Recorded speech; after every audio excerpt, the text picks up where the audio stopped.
bearded axe and blades. Yung blade neto na forged out of 4140 na tool steel.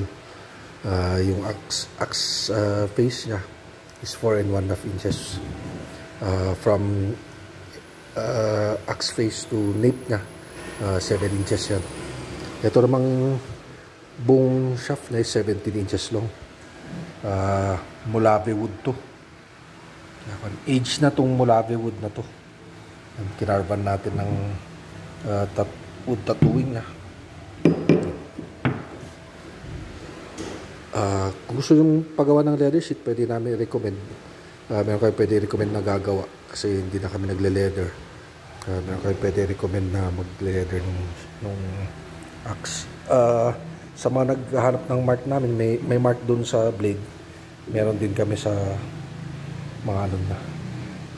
Hidden kasi yung mga mark namin sa ano yung mga iba. Ang alam nila is wood tattooing yun, pero signed lahat yan. Kaya mga iba na nagtatanong na ba't walang mark o ano, lagi meron yan sa amin, sa kabisado namin yung blade namin.